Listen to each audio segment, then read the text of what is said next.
in. No!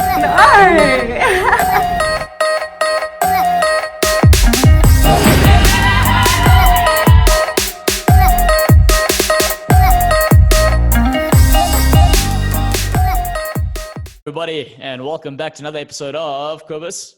Deep in. Go! Yeah, we are the Thursday Night Outcasts, and this is a post-analysis discussion on Survivor. Winners at War, Season 40. Almost said Survivor South Africa. It's so ingrained into me. Episode 6, and we're going to do a recap and nice in-depth analysis discussion. Cobus, can you explain the format for the people? How do we do this? So our classic DNO episode starts off by us awarding a golden spear to the player or players who we feel made the biggest or best moves strategically, but multifaceted big moves. So, and afterwards we award what we call the wooden spoon. That Quack, quack, quack. that goes to the village idiot, the island idiot, person who did the stupidest thing in the episode for us. And then our last bit of the episode is all dedicated to what we call the Storms Brewing. And in the Storms Brewing section, we discuss what we think is going to happen next, what the vibe is currently like on the island, and what we would have done if we were in similar situations. So that is the format. And as a storm would suggest, it's the climate of that situation, and that's pretty much what we're going to discuss there. Am I right, Cobus? Am I right? 100%. And what I like so much always about Survivors, it fits in so well with the Storm is Brewing section. You know, they bring in nature and what's going on the island, like the snakes crawling on the branches and stuff. It's so flipping cool, man. I love it. There you have it, folks. Cobus doesn't just watch the strategy or the gameplay. He appreciates every bit of editing by the Survivor crew. So thank you, Survivor guys. But if we're going to discuss theme of this episode, Cobus, what would you describe this theme as for this? How would you explain how this episode went down? Well, I would say I would have to call it the firing of the cannons. That is, in my mind, I mean, those two, the two tribal councils, those were cannon shots in Survivor history.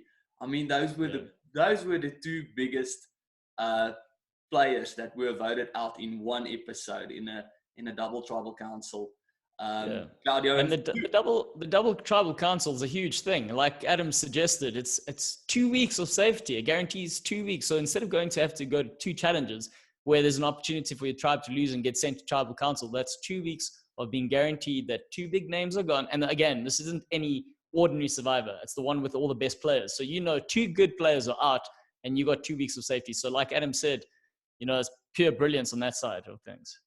Claudia, this episode also, it just puts everything into perspective for me.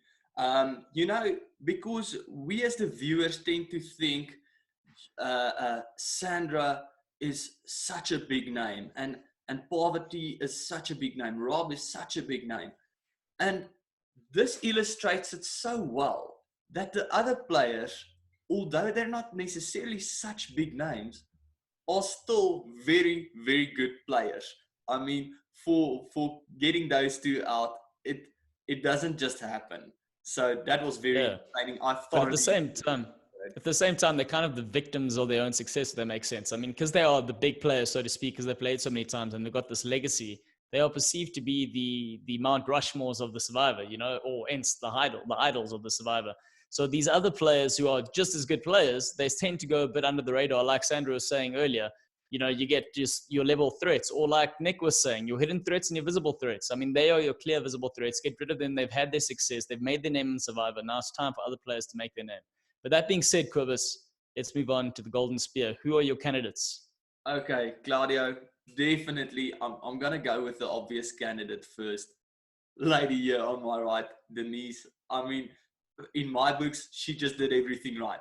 She got an idol from Sandra, who didn't need to sell her the idol in the first place. But then she bartered for the idol and ended up not paying 2 fire tokens for it, but just paying 1 by saying, okay, I'll give you the first fire token for the idol. And then if it works, I'll give you the second one of the tribal council. And it worked out perfectly in her favor. and she baked a perfect Sandra cake in this episode. And Yeah, I mean, what do you she does brilliantly. Sorry, Guz. and what do you think about Mia nominating her for the Golden Spear? Oh, no doubt, no doubt, no doubt. No, she's definitely, obviously, let's be honest, we're going to discuss other candidates, but she's probably going to walk away with this hands down for a couple of reasons. Like you said, I mean, her getting the tokens out of this whole exchange was great. But what she's done is she's also played an idol. Okay, she's played an idol not only for herself, but she's played it for Jeremy. And what she's done is she's cemented a relationship there, regardless of what happens next. And that's also huge going forward in the game. I mean, that's the other thing that I've got to ask you at some stage is if you have an idol, you know, we always talk about, do you give it to someone? Don't you give it to someone? In this case, Sandra gives her idol away. And that's the cardinal sin. It's something similar to what Adam was crucified earlier in the season for. But not because Sandra makes the move. She tends to get away with this because she's a bigger name. People are like, oh, this is actually not a bad move. But she gives it away. And Denise capitalizes on it. She doesn't think twice. She goes, And the manner in which it was given to her, she understands that Sandra doesn't give out or do any favors. There's something in return that she wants down the line. She figures it out and she nips it in the bud. She gets rid of her. So she gets rid of a big threat. She still remains, after this move, she remains as one of the smaller targets, so to speak, in comparison to the others. She builds a relationship with our man, Jeremy. And then she still also now, she has the mercy of Kim as well as Tony. Yeah, so she's in a prime spot, and come merge, which is probably going to come very soon. We're probably going to see the challenge from Exile Island coming soon. But anyway, yeah. So from that perspective, she's done really well. But other people that we can nominate there, apart from the obvious. Okay, I'm gonna reach out there to your right hand side and just grab that jar of Tyson's peanut butter. Oh, Jesus. Thank goodness you said peanut butter. I thought you were going to grab something else. Anyway, so, I mean, for me, that was phenomenally entertaining. Tyson saying, so I really have to be clever with this fire token. Next thing, him eating peanut butter. But then he actually motivates it quite well for me, is and not just having one reason for taking the peanut butter or for opting for the peanut butter. I mean, it is going to give you a lot of energy, and it's, you know, packed with proteins and carbs and all that, which would be good for you in a challenge where if it's an endurance type of challenge. So I think that might work to his advantage. But then also he's saying it might give me some, it might lift my spirits, because I know I'm doing something that I shouldn't be doing. And he just munches the peanut butter. Oh man, that was flippant. That was spot on. And for Claudio, for figuring out the clue, figuring out that it has to do with the tide. I mean, that was quite smart. Yeah, I mean, that was classic Tyson. This is why he's on Survivor. This is why we love him. He comes up with things, and they might be the most simple things. He makes the decisions that your standard Survivor player wouldn't make. And it's not necessarily because it's the best strategic move, but it's also because it's there to entertain himself. And if he's entertained, we're entertained, and he knows that for a fact. But the peanut butter move, I think, is a great move. It's also nice to see how the tokens, I know tokens are becoming more crucial as things go along, but it's nice to see how in an Exile Island, how it can benefit someone like this. We're getting close to the one-off challenge that's going to happen with the people on the Exile Island. And having that peanut butter, having that extra protein and that energy, considering he's one of the last ones coming out from the game into Exile Island, can be very advantageous for him going forward. And I mean, let's be honest, if you're looking at Exile Island, who's really going to compete in the challenge? We know it will end with the puzzle. So if you're looking at advantage, that's probably what's going to happen. So, but who out there on Exile is really going to challenge someone like Tyson? It's probably going to be him and Natalie. So if we also know Natalie's a natural beast, she's got enough fire tokens, but I think this could play in his favor going towards the challenge. Yeah, the fact that he utilized his fire token correctly in this instance, or probably utilized it correctly. But Claudio, also just a small nomination for... Wait. I just want to touch before you nominate someone else. The other thing that he did quite well was he chose someone like Poverty to get that token. So I'm not sure if there was discussion when Rob comes back and they're like, I gave my tokens away to Poverty. I know So he knows she's got extra tokens and she's prepared to barter with. But that selection of who he was giving the idol nullifier to, guaranteed he got the token in return. So that was also nice play on his behalf. But anyway, move on to your next nomination. My next nomination is not necessarily for something he per se did correctly, but just for surviving another episode and basically jumping 2 spots because 2 people got voted off, is Adam, because Adam would have definitely been voted off. We see it, but the episode starts off with basically painting the picture that Adam is on the outs within the Yara tribe. He admits it. I mean, Ben also admits it in his confessional. So it's a very obvious choice that Adam would have been voted off. Any case, be that as it may, I enjoyed it so much seeing the Yara tribe. I mean, the underdogs once again. Yeah. Underdogs winning the challenge. Yeah, so technically on the next nomination would then be Sophie, because they survived that challenge, or Adam survives that challenge because Sophie brings the puzzle home, or brings the balancing beam thing home. She does really well again. And we cannot underestimate or understate the performance she's having throughout this season so far. She's managed to flip the social dynamic in her favor in her tribe, and she's also dominating in challenges. So Sophie is absolutely killing it, and she's someone who we got to watch out for. I know 2 queens are gone, and Denise has pretty much claimed a crown so far for this episode, but Sophie, just watch out for Sophie. We've got a couple of queens this season. Yes, and Sophie is also, I mean, she's now in a very tight relationship with Sarah, and they have a couple of advantages in their pockets. So no, she's in a very good position. She's flying under the radar. People like her. She's featuring. I'm vouching for Sophie. And then just touching on Michelle a bit, Claudio. Oh yes, that was my next one. Yes, you go. You keep going, Kurs. What I like what Michelle did in this episode was to at least go and explore a couple of avenues. I mean, from an outside view, it seems like the Yule, Nick, and Wendell alliance was, I mean, it seemed like they were super tight. And the smart thing for them would have been to stay super tight. But then, Wendell sort of like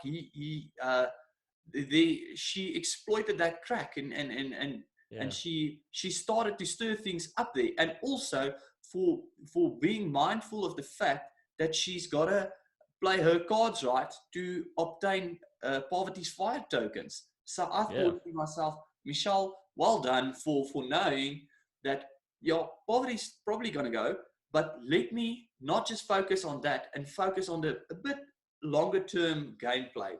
So for that reason, Claudio, your favorite, Michelle.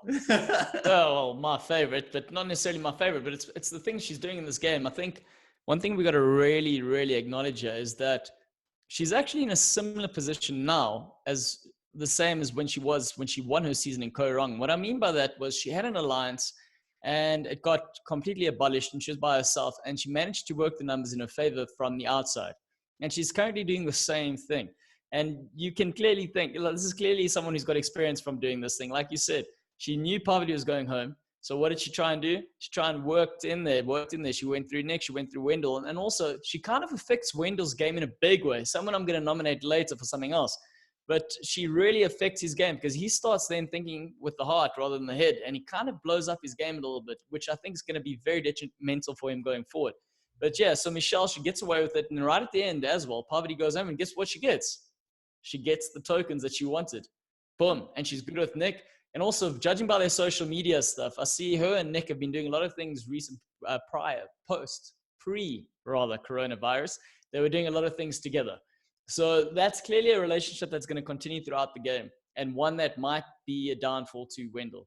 But yeah, I think we've pretty much covered most of the people who've done well in the Golden Spear. Clovis? 100%, Claudia. I think that is our nominations.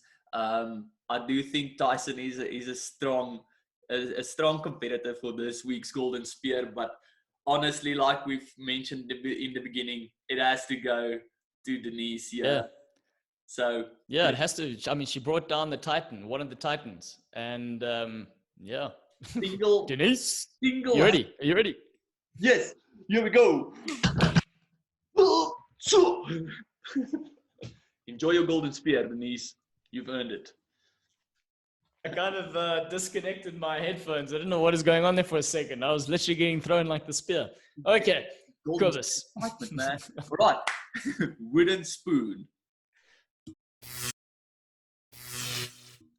Claudio. Quack, quack, quack, quack.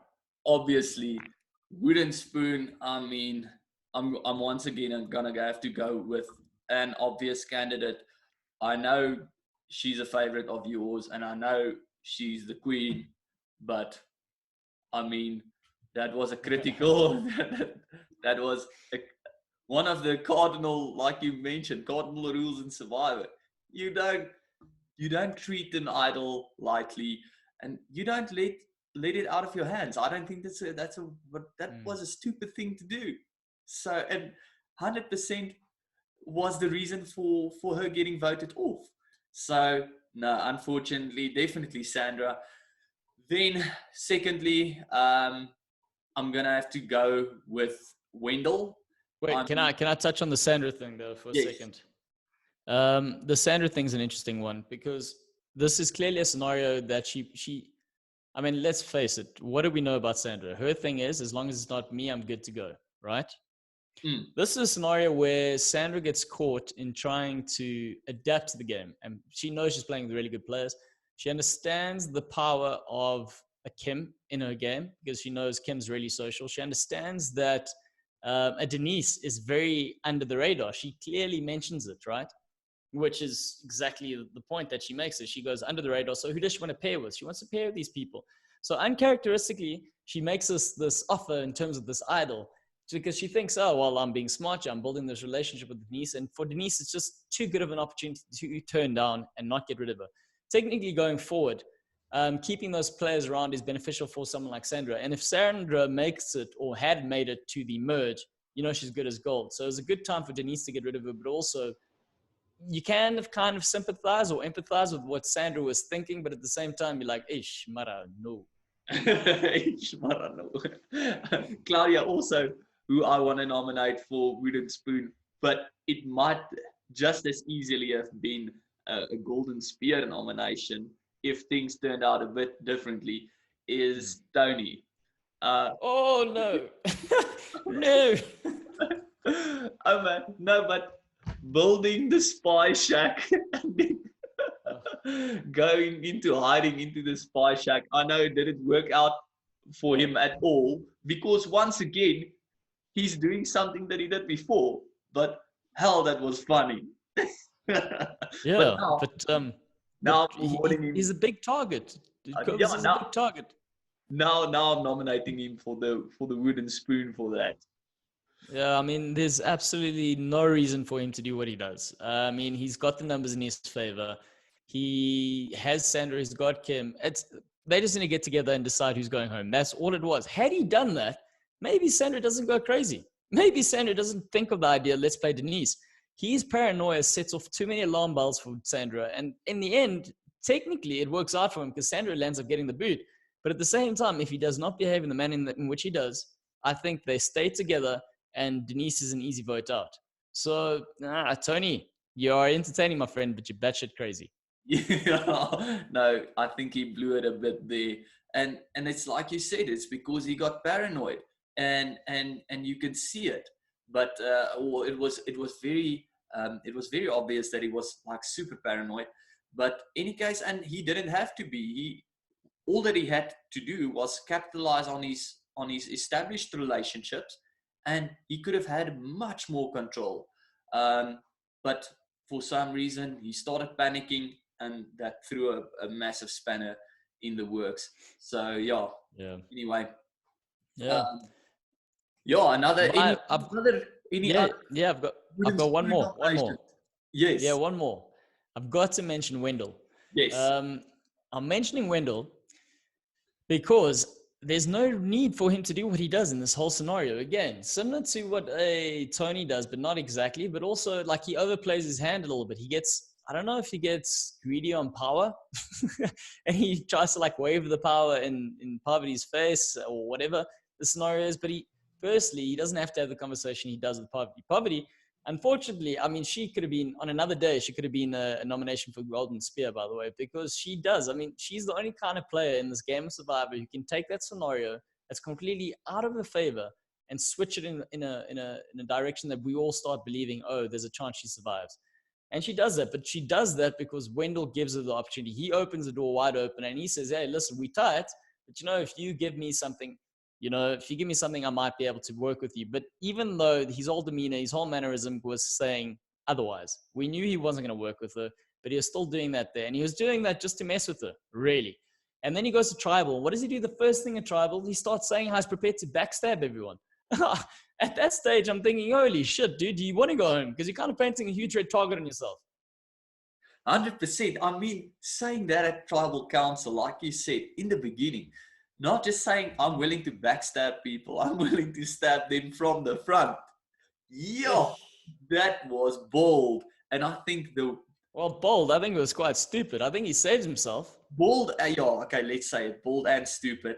But Claudia, in the back of my mind, once again, I couldn't help but wonder, did he not maybe at some point discuss this whole plan with Nick and Yule and say to them, I'm going to say these things, so just be prepared. And I don't think they would broadcast that part. But I was wondering, did he not was that conversation maybe not had at some point? And then they said, okay, even though you're going to be saying these things and throwing the spanner like in the works like that, we're still going to stick with our alliance. What do you think the odds are of that conversation actually happening and we're just not seeing it? 0. I think that did not happen. I think he gets caught out big time. He realizes what he's done as the conversation is happening, when Parvati then says, hey, I had this conversation with Wendell, guys, and it's something she already took to Nick.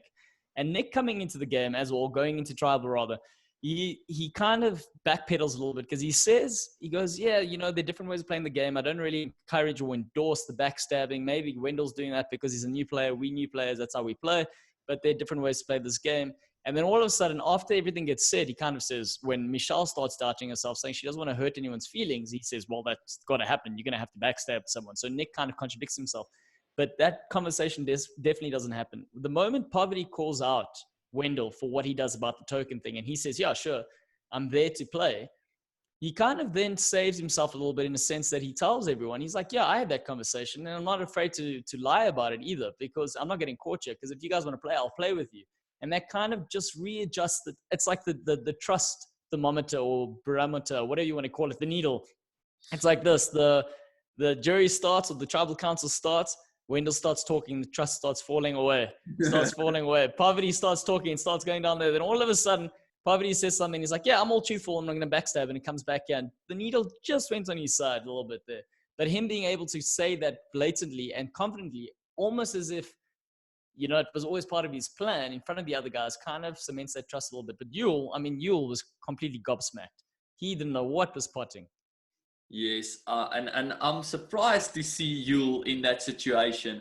I mean, because Yule is a very smart player, and I would have rated that Yule would be in the know. And the fact that Yule was surprised about this whole thing, I was like, what the hell? So yeah, but I mean, I suppose we can touch on that. The fact that he was surprised also then tells us that this move was never going to happen. Because if there was a possibility, he would have known. Yule would have known. But the problem here is Wendell gets caught up in the emotions with Michelle. This is what happens. The heart starts playing a role here, and the head starts going, and he tries to flex his muscle a little bit. For example, when he mentions, she says, Parvati, what is it? After a couple of weeks, we've had good relationship. And he's like, well, at least maybe that's a real relationship. And he had a couple of digs at her throughout the episode.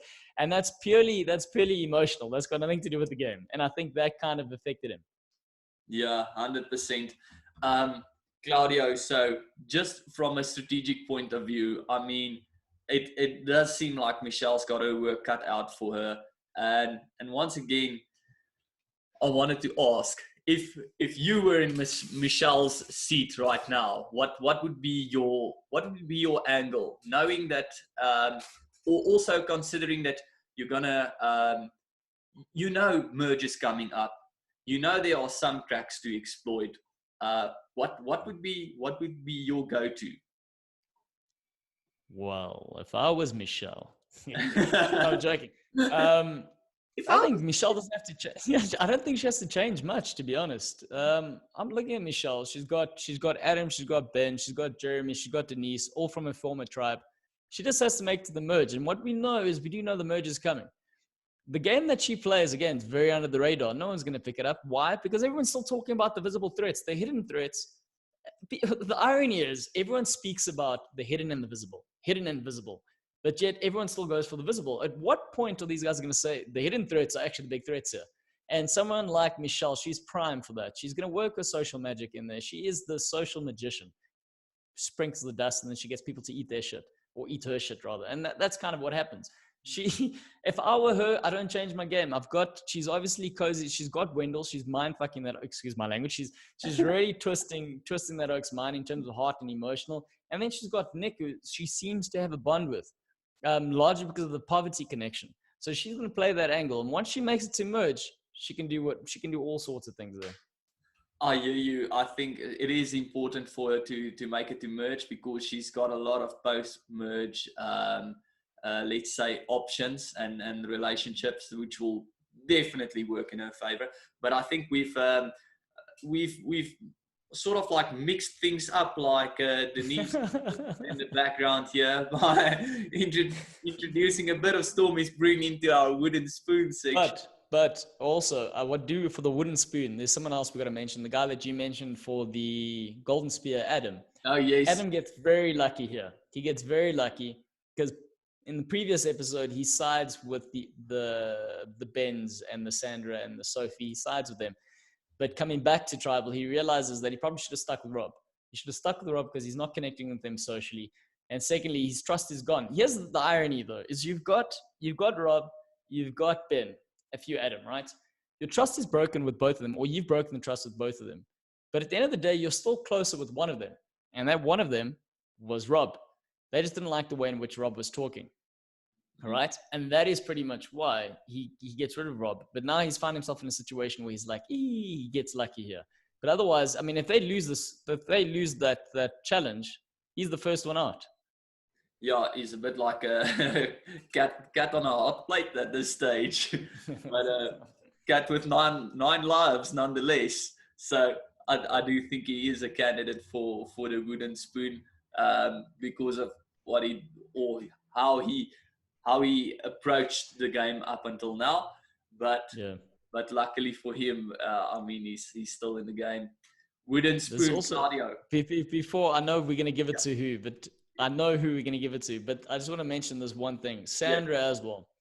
Sandra's plan can come off well if she plays Denise's ego a little bit. She doesn't. She doesn't do that. She completely makes Denise aware of the fact that she's above her. She plays that card, and I think when you're playing with a guy or when you're playing with winners in general, they've all got an ego. I mentioned this in the previous episode, and if you don't play into that ego, you're pretty much saying, well, you're either with me or you're against me. And if you're against me, I'm going to find a way to come out on top because that's what I do. I come out on top. And I feel like if Sandra changes her tone in terms of offering that idol and says, hey, listen, you're a huge player. I would like to play with you. This is the opportunity that we both can do. I think this doesn't happen to Sandra. So again, another flaw for Sandra's game. Sure, Claudia, I can't believe how many wooden spoon candidates we've got in a Winners at War episode, man. I mean, we've got Sandra, Tony, we've got Adam, we've got Wendell. Sure, a lot of people screwed up in this episode, but I do think the biggest blunder was by the Cookie Queen or the Cake Queen, yeah, on my right hand side. All right, you ready? 3. I'm ready. Sandra. 2. Wah. Denise wasn't baking those cookies with you, Sandra. She was making the recipe by herself. Anyway, okay, Storms Brewing. I think we already plunged into that one a bit. What we do know is merge is coming up, not necessarily in the next episode, but it would be soon, or it should be soon. And yeah, it's going to be interesting to see who comes out on top in the Extinction Island Challenge. And who's going to get back into the game. And I suspect, Claudia, I think it's between, like you've mentioned, it's between Tyson and Natalie will most likely win that challenge.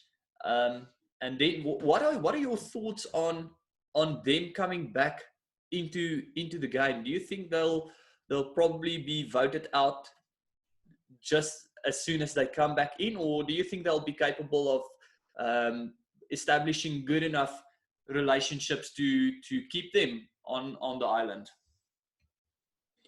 That's a good question. I naturally am a believer that if someone external is coming to the game and you are on the outside of whatever's happening in the game, that's an extra number you can play with. And that's extra information you can gather from that person in terms of all the people who've been voted out. You know, they report all that information. They're talking.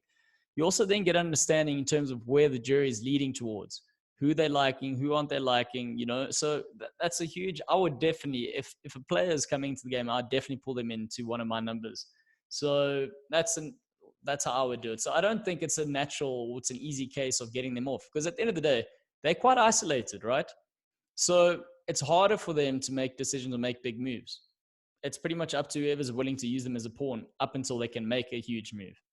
So yeah. And also they come in with, again, like I said, they come in with really important information, which makes them a huge asset. So why would you get rid of someone like that immediately? Precisely. You make a very good point, and that is that they possess some critical information in this game. And I mean, we all know in Survivor, information it's absolutely, it's key to the game. So Yeah. it would, I mean, but I think they would have to present or pitch their case in that angle to say, listen, I've got this information which can not only necessarily get you to final 3 or whatever, or final how many ever players are going to be in the final amount, but I can give you the info that can make you win, not necessarily just get you there. So that is definitely some crucial info that I can pitch, and I think that's a very valuable angle. So yeah. But if we are looking at Edge of Extinction and we're saying, okay, cool, we know physical threats, we know Natalie, obvious one. She's going to get to that puzzle first. Whatever that challenge is, she's going to get to that puzzle first. Then you got Tyson close second. Then you got other guys there. I don't think Ethan has a chance. Amber, I don't think any. I think the only, and we know Sandra's out of this game. Sandra's not competing. She sits out all the challenges. So that's going to be a good thing to watch. Is she going to stick around for the challenge, or is she just going to lift that mask and go home immediately? So the only other possible threat is a Rob from a puzzle perspective. If the other two get to the end, they're struggling with the puzzle and Rob comes in. So those are your 3 candidates, or my top 3 candidates. If it's an endurance thing, which I don't think it will be, I think Parvati has a huge chance there. But otherwise, it's a 1 in 3 for me. And if we're looking at players within the game, Kobus, who do you think's got like a possibility to make it to the top 3? Okay, so top 3. I'm going to go at this stage with Michelle. I would say I think she can make it to the top 3. Yul, on the other hand, I think also can make it to the top 3. He's a very likable person. He's very smart. He's got some good relationships. And then I think my third one would be Denise. I'm not 100% sure of how it would all come together, but at this stage, it's a feeling in the pit of my stomach. I might be 100% off, but those are actually the 3 players. Let me put it that way, who I would like to see in the top 3. And then for you, Claudia? I think it's going to be good. I'm convinced that it's going to be a woman winning this season, largely because, again, you know, the whole theme is winners at war, but at the same time, Nick said it, and I think it was good. It was the visible versus the hidden. And I think the ladies go a lot more under the radar than what the men are going. So I don't think the men are going to, even though at this stage there are more men in the game than there are ladies, but I do think a lady's probably going to win it. And when I say ladies, I'm looking at your Michelles, your Sophie, your Kim. I do think Nick will be in the mix. He'll make it to the final 3 or whatever it is. but I think his game is going to be undermined by the time he gets to a convincing argument, even though he's a lawyer, Kobus. Oh my word. Yeah, that's actually quite crazy. Yeah, Claudio, you make a good point that the ladies, I think they picture strong, or they bring a lot of things to the table in this season.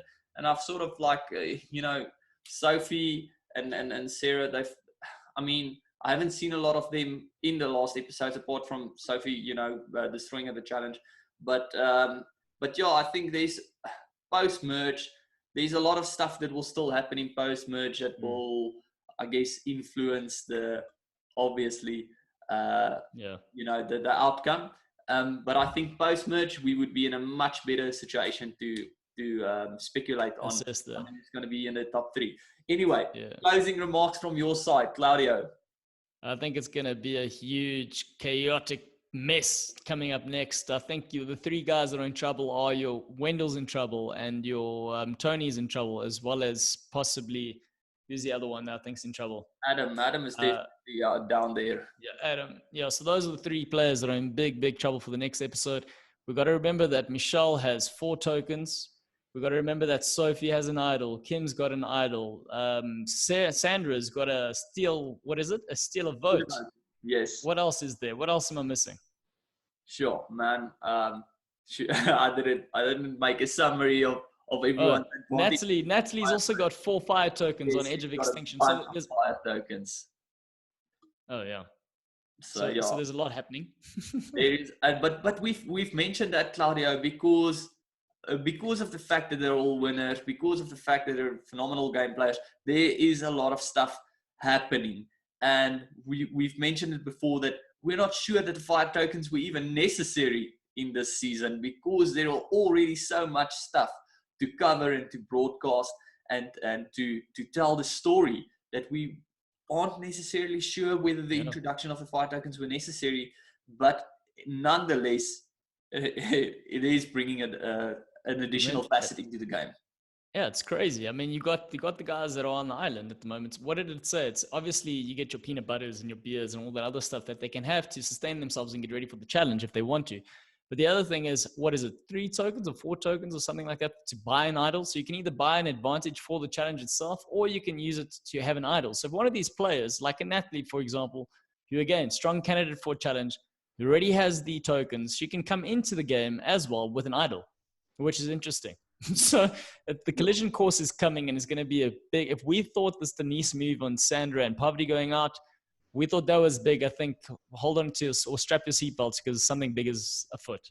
Yeah, man. So that is, I mean, I'm enjoying this season immensely, because also, Clara, I don't know if I've mentioned it before, but to some extent, I don't feel sorry for any of these people. Usually I'm like I feel super bad for someone getting voted out. Now I'm just like, yeah, man, you've won before. You can get voted out. You can, that's all good, It's all sort of like it's very entertaining, and I don't feel sorry for anyone. So that's phenomenal in this season for me. Any case, Claudio, so yeah, I'm also looking forward to next week's episode like you, and I'll see you then next week. If you quickly want to give any shout outs, any corona shout outs, or any tips for our viewers, you are more than welcome to close it off.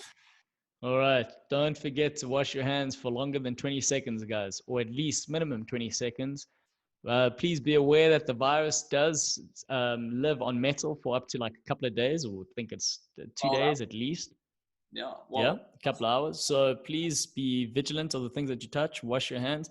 Obviously, the whole quarantining process, like I've mentioned last week, Kobus and I are fine to do this because he's in Pretoria, I'm in Joburg, we each in our own rooms. And just be nice to the people around you. I mean, this is a tough time for everyone. 100%. Yeah, it's remember, it's not all about you. We are, I mean, both myself and Claudio, we are how can I put it, fit and healthy, young.